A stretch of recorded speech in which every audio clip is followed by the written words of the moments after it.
Big Bad Wolf is a dance about fear and the way people use fear to make people behave and the way that they would like for them to behave.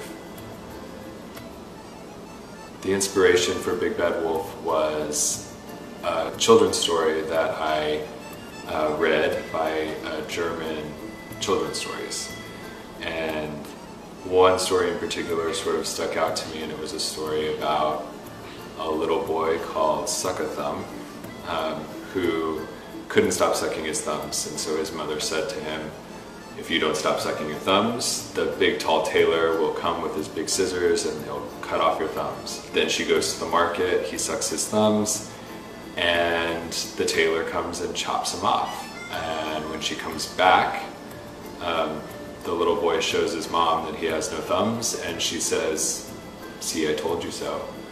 And that's the end of the story. So the idea for this piece sort of came from there, from this idea that adults worldwide use fear as a way to get children to behave well, and then that sort of lingers in the adults as well, and so that sort of takes its own, makes its own layer in the dance. I would love for the audience to leave with more questions about humanity and why we do what we do. Questions about how the stories we tell when we're children, the stories that we tell children, or the stories we hear when we are children, how they affect us in the future, and also what that sort of implies for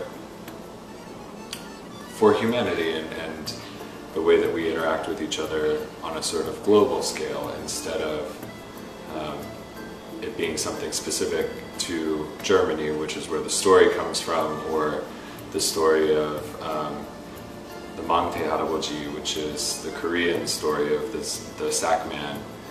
Those stories sort of live deep in us, and it's hard to erase them when we're adults, and it's also hard to know how they're going to affect the future. One of the exciting things about creating this work has been creating it with a composer. Brandon Carson has written an entirely new score for this work, and it's really cool and special. I haven't ever worked with a composer in this way before, where I choreographed the dance and then he scored it like you would score a film. I've created 2 music before, but this time the music was created after the dance, and so that's something really new. But I think he's found a way to add to the atmosphere in a really unique and interesting way to help tell the story, to help move the story forward. I'm very excited to premiere Big Bad Wolf in South Korea because it's been an artistic home for me. I lived in South Korea for 6 years, and the people, the stories, the culture, and the place just changed me and added so much to my life and really affected me. And so I'm really excited to return and bring a brand new piece of work that has a touch of, I've taken a little bit from a Korean story, but it's also through my perspective, and it's also American dancers sort of retelling that story in a new way, adding to it, and I'm just really excited that we get to do a world premiere in Korea, this beautiful theater that I've always wanted to present work in, and never had the opportunity to.